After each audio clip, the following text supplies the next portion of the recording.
तेग बहादुर सिंह जी महाराज का पावन चरित्र एकदम भाव में आया, पढ़ रहे थे।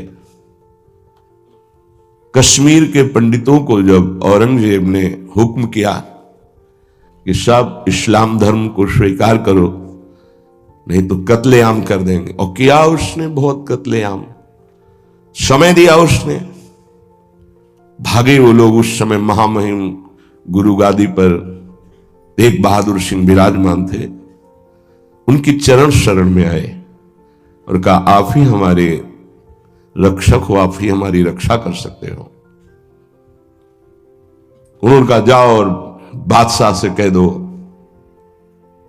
पूरा चरित्र तो बड़ा है, कि अगर तेग बहादुर सिंह को इस्लाम स्वीकार करवा दो तो हम बिना किसी शर्त के सब कश्मीरी पंडित आपकी आज्ञा का पालन करेंगे। एक को परास्त कर दो तो हम सब परास्त ही हम स्वीकार कर लेंगे। फौरन उसने बहुत ही अन्य धर्मों की तरफ उसका नकारात्मक भाव था।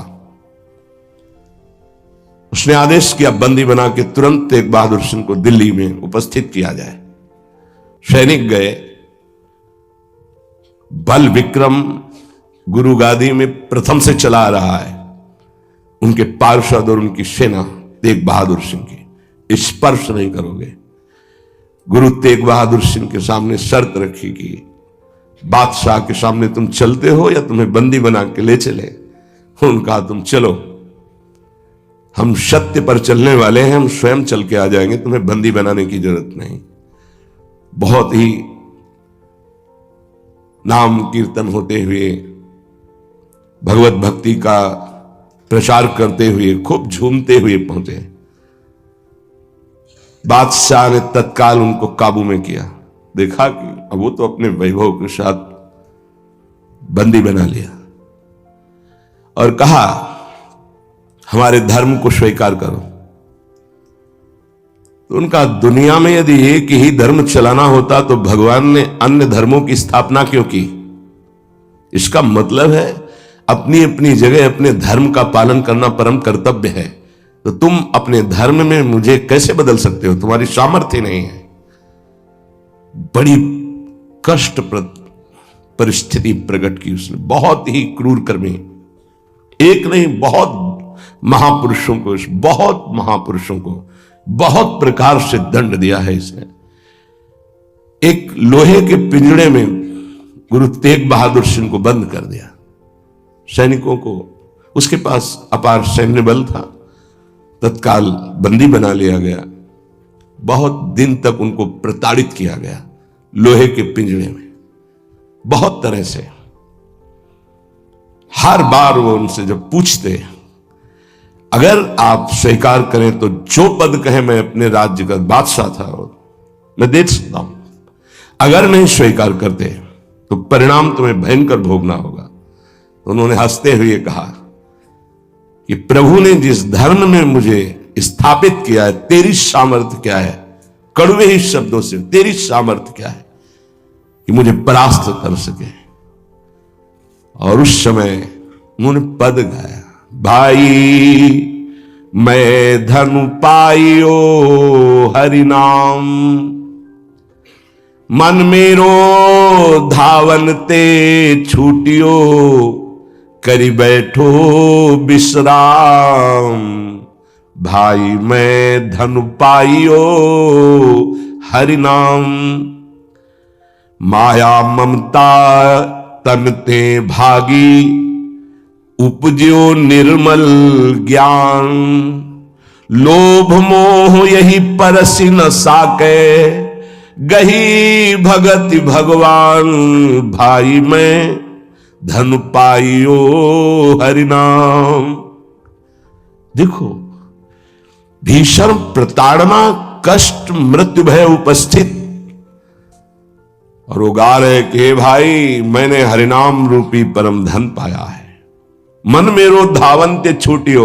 अब मेरा मन कहीं भाग कर नहीं जाता, दौड़ भाग खत्म हो चुकी है। करी बैठो विश्राम, अब तो नाम में विश्राम पा गया है। इस तन को पीड़ा पहुंचाई जा सकती, पर मेरा अब इस तन से कोई संबंध नहीं है, क्योंकि माया भाग गई है नाम के प्रभाव से, तन से कोई ममता नहीं रह गई। उपजियो निर्मल ज्ञान, इसी नाम के प्रभाव से निर्मल ज्ञान का प्रादुर्भाव हुआ है। लोभ मोह यही परसी न साके, गही भगति भगवान। कोई भी तुम प्रलोभन दो, हम मेरे मन को नहीं लुभायमान कर सकता, और कोई भी भय दो तो अब मेरे शरीर का मोह नहीं, क्योंकि मेरे हृदय में भगवान की भक्ति जागृत हो गई है। जन्म जन्म का संसार चूका, रतन नाम जब पाइया, तृष्णा सकल विनाशी मनते, निज सुख माहि समाइया। जन्म जन्म हो गए भटकते हुए, अब कोई संशय नहीं रहा। मुझे नाम रूपी रतन मिल गया, सब संशय खत्म हो चुके हैं। जीने की भी तृष्णा खत्म हो चुकी है, सकल वासना नष्ट हो चुकी है। मेरा मन निज सुख में समा गया है। जाको होत दयालु कृपा निधि, सो गोविंद गुण गावे। कहु नानक इह विधि को संपे, को गुरुमुखी पावे। कह रहे जिस पर भगवान दयालु होता है, कृपा निधि होता है, वही भगवान के नाम गुण को गा पाता है। नानक साहब कहते हैं अब कोई संशय नहीं, कोई इच्छा नहीं, क्योंकि गुरु को समर्पित हो गया और गुरु मुख से नाम पा गया। ये बहुत बड़ी उपलब्धि है। अब इसका परिवर्तन नहीं हो सकता। कोई संशय नहीं रहा, कोई मोह ममता नहीं रही। हमारे हृदय में नाम विराजमान है। मेरा मन सुख सिंधु में समा गया है। हरि के नाम बिना दुख पावे, भगति बिना सहसा नहीं चूके। गुरु यह भेद बतावे, हरि के नाम बिना दुख पावे। अगर गुरुदेव का आश्रय नहीं हुआ, गुरुमुख से नाम नहीं मिला, तो हृदय में भक्ति नहीं आएगी। भक्ति नहीं आई तो जीवन व्यर्थ चला जाएगा। जिसकी जिह्वा पे नाम नहीं है उसी को दुख व्यापता है, जिसकी जिह्वा पे नाम है उसको कभी दुख स्पर्श कर ही नहीं सकता। कहा भय तीरथ व्रत किए, नाम शरण नहीं आवे। जोग यज्ञ निफल तिह मानो, जो प्रभु जस बिसरावे। क्या हुआ? आपने तीर्थ कर लिया, तपस्या कर लिया, दान कर लिया, लेकिन तुम नाम की शरण में नहीं हुए। नाम नहीं जप किया, भगवान के यश नहीं गाए, तो जोग यज्ञ तीर्थ याटन सब बेकार हो गया। मान मोह दोनों को परिहरी, गोविंद के गुण गावे। कहु नानक विधि को प्राणी, जीवन मुकुट कहावे। जो निरंतर नाम जप करता है, भगवान का यश गाता है, नानक साहब कहते हैं वो जीवन मुक्त महापुरुष होता है। ये भारी दुख की परिस्थिति में आनंद मगन होकर, तिहि नर जन्म अकारत खोया, इहि राखो मन माही। तीरथ करत बिरत पुनि राखे, नहीं मनुआ बस जाए। अगर नाम जप नहीं चल रहा, गुरु शरण में नहीं, तो और सब करके देख लो, मन को वश में नहीं कर सकते हो। निफल धर्म ताहि तुम मानो, साच कहत मैं या को। तीरथ करे बिरत पुनि राखे, नहीं मनुआ बस जाको। मान लो मेरी बात, तुम्हारा तीर्थ, तुम्हारा वैराग्य, तुम्हारा सब धर्म कर्म व्यर्थ माना जाएगा यदि गुरु कृपा नहीं हुई, तो तुम्हारा मन वश में नहीं होगा, मन नाम में नहीं लगेगा। जैसे पाहन जल मही राखी, भेदे नहीं ती पानी। तैसे ही तुम ताहि पिछानो, भगतहीन जो प्राणी। जो गुरु की शरण में नहीं आया उसका हृदय पत्थर जैसा कठोर होता है, चाहे जितना पानी डालो पसीजेगा नहीं, वो द्रवित नहीं होगा पत्थर। ऐसे ही अगर गुरु की शरण में नहीं आया तो हृदय उसका मलिन बना रहता है। जिसके हृदय में भक्ति नहीं जागृत हुई गुरु चरणों की, वो व्यर्थ जीवन है, मृत जीवन है। कलिमे मुकुति नाम ते पावत, गुरु ही भेद बतावे। कहु नानक सोई नर गुरुआ, जो प्रभु के गुण गावे। वही गुरु का है जो प्रभु का नाम और प्रभु का जस निरंतर गाता रहता है। बड़ा उनके ऊपर जुल्म किया, भारी पीड़ा पहुंचाई गुरु तेग बहादुर सिंह की। उन्होंने कहा कि मैं अपना धर्म कभी नहीं छोड़ सकता, जितना चाहे तू पीड़ा दे दे, और डर उस परमात्मा से, जुल्म मत कर। लेकिन वो तो क्रूर कर्मी, वो गुस्से से लाल हो गया, बहुत तरह से पुनः पीड़ा पहुंचाई। इसमें तो सारांश में बता, बहुत पीड़ा पहुंचाई, बहुत डराया, लेकिन वो पर्वत के समान अटल रहे। बस जो जीवन में है वो भगवान का नाम और भगवान का गुण है। लोहे के पिंजड़े में बहुत दिन तक बंद रखा, प्रताड़ना दी, कुछ भी खान पान नहीं। जब देख लिया हार गया कि किसी भी तरह टूटने वाले नहीं, तो संवत 1732 विक्रम का दिन था, मार्गशीर्ष महीना। उनको पिंजड़े से निकलवाया और कहा तुम्हारी इच्छा क्या है अंतिम। उन्होंने स्नान की इच्छा जागृत की और एक बट वृक्ष था उसके नीचे बैठे और गुरु साहब का ध्यान करते हुए, जपुजी नाम का उनके यहां, उसका पाठ किया और ध्यानस्थ हो गए। उसी समय सैयद आदम शाह नाम के उन्हीं के पार्षद ने, जो औरंगजेब था, गर्दन उतार दी। तो इन महापुरुषों ने या और भी धर्मावलंबी महापुरुषों ने बहुत कष्ट सहे। सोचो जरा, अगर ऐसी थोड़ी सी भी बात प्रतिकूल हो जाती तो भगवान पे संशय कर लेते। जरा इन गुरु साहब महापुरुषों की बात जरा ध्यान देकर देखो। अपने धर्म को नहीं त्यागा, भयानक पीड़ा पाई। ऐसे चमड़ी सहित बाल नोचवा लिए गए, तप्त कड़ाहे पे बैठाल कर ऊपर से जलती हुई तप्त बालू डाली गई, कीले ठोक दी गई, घाव के घाव अंगों में कर दिए गए। कभी आह नहीं, अपने धर्म से नहीं टूटे। बीच से आला चौराहे पर खड़े होकर के चलवा दिया गया, आला चलवा दिया, आराम आराम से, थोड़ा थोड़ा ऐसे रोक रोक करके, लेकिन शब्द है राम राम राम। जिस मार्ग में निकला गया है भगवत मार्ग, बहुत ही निष्ठापूर्वक इसका निर्वाह किया जाता है अपने धर्म का। उपासक इन महापुरुषों से, गुरुजनों से, आगे चलने वाले जो महतजन है, उनसे ही निष्ठा प्राप्त करता है। निष्ठा का स्वरूप क्या है? अनुकूलता, प्रणाम नमस्कार नहीं। भारी प्रतिकूलता और प्राणों को प्रतिपल कष्ट मिले तो भी जो ना टूटे उसे निष्ठा कहते हैं। बड़े बड़े महापुरुषों ने इस भागवतिक धर्म, महान धर्म को स्वीकार करके हर कष्ट सहा है। प्रहलाद जी क्या कष्ट नहीं दिया गया, कबीर साहब क्या कष्ट नहीं दिया गया इनको।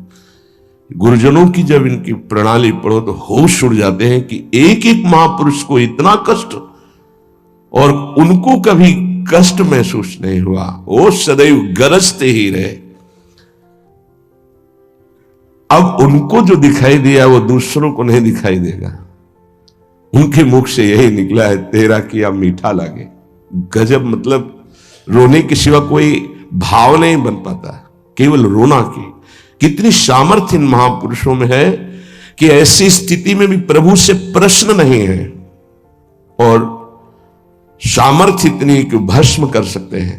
इतना भजन का तेज है, पर उन्होंने कभी कुछ नहीं प्रतिकूलता की, चुपचाप सह गए, प्राण त्याग दिए अपने धर्म, अपनी निष्ठा पर। अपने लोगों को इन महापुरुषों से एक प्रेरणा मिलती है कि काम, क्रोध, लोभ, मोह, मद, मत्सर, भूख, प्यास, सर्दी, गर्मी, मान अपमान, दुनिया के जितने द्वंद्व हैं ये सब एक साथ टूट पड़े तो भी हम अपनी निष्ठा नहीं छोड़ेंगे। उपासक देखो, अनुकूलता होती तो जय जय, प्रतिकूलता होती तो भाग पड़े। तुम कायर हो, भगवत मार्ग के शूरवीर थोड़ी हो। नाम जापक धर्मनिष्ठ उनकी जय जयकार की जाती है। आप अविनाशी भगवान के अंश हैं। ये शरीर छूटेगा, आज नहीं तो कल छूटेगा। अगर धर्म में छूटे तो इसकी जय जयकार है, और अगर भोगों में छूटे तो बहुत ही जीव सब छोड़ रहे हैं भोगों में। धर्म निष्ठा का तो जिनका हमने पद सुनाया था पलटू बाबा का, मची नाम की कीच, इनका ऐसा प्रभाव था कि जहां ये नाम उच्चारण करते तो रोए बिना कोई नहीं रह सकता था। ऐसी करुणा थी इनकी उच्चारण करने में। पर इनसे भी द्वेष करते थे लोग, इतना द्वेष किए कि एक दिन ये रात्रि में कुटिया में सो रहे थे, इनकी कुटिया में चारों तरफ से आग लगा दी। भौतिक शरीर तो वहीं दिखाई दिया, लेकिन भक्तों की मंडली सहित जगन्नाथपुरी में सुबह पाए गए। पार्थिव शरीर तो अयोध्या में ही रहा, पांच भौतिक जो कुटिया में जल गया, और वो दिव्य शरीर से जगन्नाथपुरी में भक्तों की मंडली के बीच में पाए गए। तो वहां उनसे पूछा कि आप अवध से कब आए? तो उन्होंने सुबह कहा कि आज ही रात्रि के आए। इतनी जल्दी कैसे आ गए? बोले अवधनाथ ने भेज दिया है। वहां पलटू नाम का एक जो शरीर था वो जल गया, तब पता चला कि दिव्य देह से भक्त मंडली में विराजमान है। ये निष्ठाएं ऐसे कोई थोड़ी कि जहां फूल माला चंदन इत्र खुशबू खान पान जय जयकार प्रणाम नमस्कार तो आप धर्मनिष्ठ है, और जहां प्रतिकूलता तो आप बदल गए, इसे निष्ठा नहीं कहते। जिस सर पर मनोपुष्प और दुग्ध का अभिषेक हुआ पूज्य पादुड़िया बाबा, उसी सर पर 6-6 इंच के गड़ा से चले, ओम पधार गए। इतनी सुकोमल देह ठाकुर हरिदास जी की, महामंत्र जोर जोर से लाखों की संख्या में जपने वाले महापुरुष, 22 बाजारों में मार कोड़े जल्लादों ने खाल नोच ली, लेकिन हरि बोल के सिवा शब्द नहीं निकला। इसे कहते हैं निष्ठा। यहां जरा सी कामना पूर्ति नहीं हुई, भगवान पर श्रद्धा हो गई, ये कोई निष्ठावान है? ये निष्ठा कैसे जागृत होती? सिर्फ गुरु कृपा से। जहां गुरुजनों की महिमा पढ़ी तो गुरु कृपा से। गुरु कृपा का स्वरूप क्या है? जो नाम प्राप्त हुआ है यही गुरु कृपा है। बड़े बड़े ब्रह्म ऋषियों ने, महापुरुषों ने एक ही बात कही है कि जिसकी विशेष कृपावत्ती हरि की जागृत हुई हृदय में, उसकी नाम में श्रद्धा हो गई। बस ये बात पकड़नी है। ब्रह्म ऋषियों ने, महापुरुषों ने, बड़े बड़े गुरुजनों ने ये सार बात कही कि जिस पर हरि की विशेष कृपा वो नाम पकड़ लेता है। चाहे जो आप साधना करते हैं, यदि नाम जप नहीं करते हैं तो वो रंग नहीं आएगा जो नाम जप से आता है। नाम जप, नाम कीर्तन समस्त साधनाओं की पूर्ति है। जैसे योग है, यज्ञ है, तीर्थयाटन है, और भी स्वाध्याय तपस्या, इनकी पूर्ति है नाम कीर्तन और नाम जप से। यदि नाम जप नहीं है जीवन में तो विश्वास कीजिए स्थिति आना बहुत कठिन है। प्रभु के मंगलमय नाम का श्रवण और कीर्तन, यन्नाम श्रुति मात्रेण पुमान भवति निर्मलः तस्य तीर्थ पदः किं वा दासा नाम अवशिष्यते। जिनका नाम यदि श्रवण करने को मिल जाए, गायन को मिल जाए, तो हृदय निष्पाप और निर्मल होकर भगवत प्राप्ति हो जाती है। फिर जिनके हृदय में भगवान का दासत्व जागृत हो चुका है और वो नाम स्वाद ले रहे, उनकी महिमा का क्या वर्णन। यन्नाम ग्रहणन अखिलान श्रोत्रनात्मान मेवच सद्यः पुनाति किं भूयस तस्य स्पृष्टः पदाहिते। आहा, जो प्रभु के नाम का उच्चारण करता है तो जितने श्रोता होते हैं सबके पापों का नाश करके उनके हृदय को पावन करता है, तो उस उपासक को कितना पुण्य प्राप्त होता है, कितनी कृपा प्राप्त होती है। जब जोर से राधा नाम उच्चारण कर रहे, नाम कीर्तन कर रहे, जिन जिन के कान में जड़ चैतन्य के सबका मंगल कर रहा है, ऐसे उपासक के हृदय में प्रभु प्रकाशित हो जाते हैं। जब उनके चरण प्रकाशित हो गए तो फिर इस शरीर का कोई महत्व नहीं रहता। जैसे सांप केचुल से कोई मतलब नहीं रखता, ऐसे महापुरुषों ने शरीर से कोई मतलब नहीं रखा। इसीलिए उनके शरीर को इतनी पीड़ा दी गई, उनके शरीर को कष्ट पहुंचाया गया, पर आह नहीं निकली क्योंकि उस शरीर में नहीं है। उनका मन प्रभु के सच्चिदानंद सुख में है।